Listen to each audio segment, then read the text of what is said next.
The F-15C is my favorite aircraft of all time. I'm excited to see it coming to War Thunder and with AMRAAMs at that, though there is a few points of discussion that I think are worth talking about.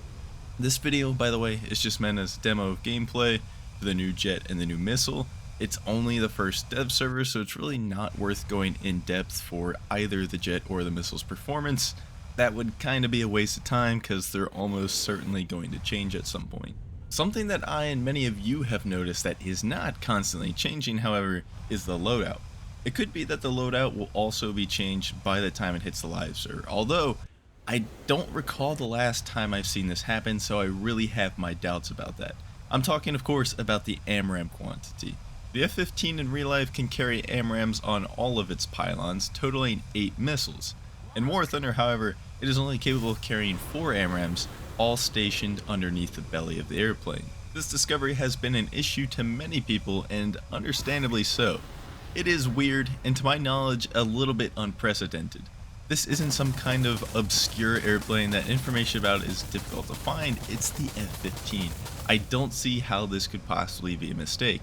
With that being said, and before continuing on, I would like to say to the people kicking and screaming that the F-15 is dead on arrival, this very well potentially is the most competitive airplane of the patch, even locked to just 4 AMRAAMs. The flight performance characteristics, which I'm sure aren't finished so I won't go into detail, can't be too far off from the F-15A, which is the best flight model for Air RB. That is, the best flight model for Air RB, not 1v1s. There is a difference. The radar feels more than adequate, with TWS feeling strong and the ability to find and maintain lock on targets being plenty adequate. I'm not one to really compare radars, I more so go off of the experience and if it has been working for me in a practical sense, yes or no, and the F-15C is a yes.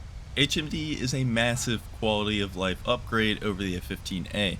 Keep in mind you still have AIM-9Ms, so it isn't much help in close range combat, more so helpful for slinging off 9Ms rapidly at various targets from range, in a critical window of opportunity where not having HMD may only let you fire off 1 or 2 in that same window.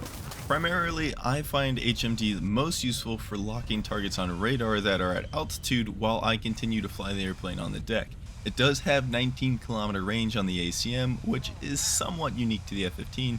As many of you know, most planes usually have like a 10-kilometer ACM range. And of course, you maintain the 240 countermeasures of the F-15A, which could potentially increase to nearly 4 times that amount if they give the F-15C its BOL pods like the Gripen has. The airplane as is fantastic. Without a doubt would place it in a top 3 position.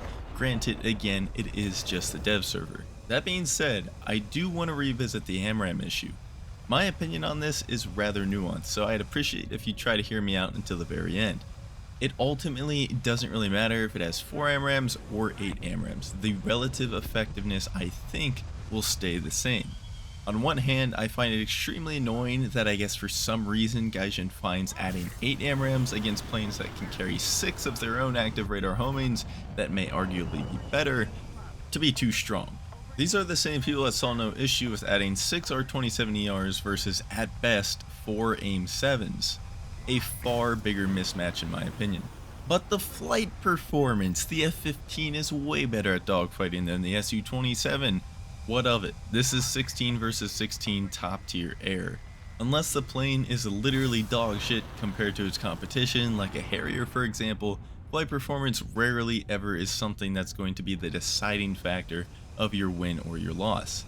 After getting to play test active radar homing missiles in a full-sized lobby, which by the way, new small lobby feature is absolutely useless as expected, literally nothing feels any different. If anything, people die less often because of their ability to disengage and not completely kill their offensive weapon at the same time. Other than that, it's nothing new. It's still the deck-hugging IRCCM slinging furball that the live build of the game is right now. There's absolutely nothing game-breaking about having 8 AMRAAMs, especially because you'd be a real mongoloid to even run 8 AMRAAMs. I fully believe IRCCM is going to maintain the meta even after the update, so I very well see the most competitive loadouts to be a healthy mix of active radar homing missiles and IRCCM missiles. you're going to want a 6.2 or a 4.4 loadout on the F-15 regardless, so why not just save us the insult and give us the full 8 AMRAM? I do want to point out that currently I don't see any loadout that stands out as game breaking. Not like, for example, 6 R-2070Rs and 4 R-73s, when at best you had 4 Sparrows and 4 9Ms. No, these loadouts are a lot more balanced compared to each other, with the Mirage 2000, for example, having 2 Magic and 6 Mica, probably the strongest, but even then I wouldn't really call it game breaking. And I also hear that the Mirage 2000 can only handle being armed with 6 missiles at once, so I do expect it to change before the live build anyway. That being said, I find it rather silly that using Gaijin's logic, or supposed logic rather, that the F-15 is too overpowered with 8 AMRAMs, so let's cap it at 4, but meanwhile the Su-27, the new one, can fit 6 R-77s and 4 R-73s. How is that not just a straight up better loadout? And going back to the Mirage 2000, if it doesn't get changed and it does have 6 Mica and 2 Magic, how is that not a straight up better loadout? And if any of you say flight performance, I might actually have a brain aneurysm. For the last time though, in kind of a conclusion, I don't think it's ultimately a huge deal because you're going to not want to be running 8 AMRAMs anyways. At most you'd want 6, maybe even 4 like you have right now. I'd like to run 6, but I especially don't like being told that I can't run 8. It just seems very silly and arbitrary to me, with a very inconsistent line of logic to it. So now that I've conveyed my opinion on script so that I'm not a babbling mess, I am going to conclude the video off script. I am pretty annoyed that the F-15 is limited to 4 AMRAMs. Who knows, maybe it's just a fluke, maybe it's just a dev server thing and we're going to get 8 soon enough and this video is all for nothing, it's just me crying. That very well could be the case, but if it's not the case, I'm a little frustrated. It just doesn't make any sense. I don't find 8 AMRAMs to be overpowered in any way. I don't think you're going to even want to run 8 AMRAMs. It just kind of seems like a screw you type thing, and I know the whole bias argument is annoying. Everyone's tired of it. I never really been a fan of it, but when things like this happen, it does look a little silly. I genuinely just can't see any good reason why they would limit the F-15 to 4 AMRAMs. You had the Su-27 ruling the game with all those R-2070Rs. You have these new planes with the new loadouts that are very similar, if not better, to the F-15s if it could carry 8 AMRAM. The only possible thing I could think of is they just can't handle having that many active radars at once. Like in the absolute worst case scenario, the entire lobby is F-15s carrying 8 AMRAMs and they all shoot them all at once. The entire game crashes. I don't know. Maybe that's why. But in all seriousness, the 4 AMRAM 4 9M loadout on the F-15C is still extremely competitive. It's not going to be a bad plane. It's not dead on arrival.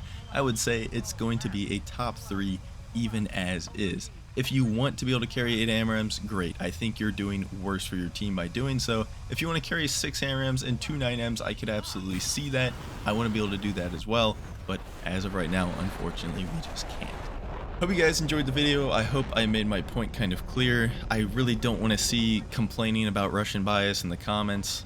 I really don't think that that is what this is about, and even then, nothing Russian is particularly great right now. It's more so just the F-15 decision is a little bit questionable, but I think it's just more of a bad judgment on Gaijin's end rather than any kind of bias. So, hope you guys enjoyed, and I'll see you soon with another aircraft.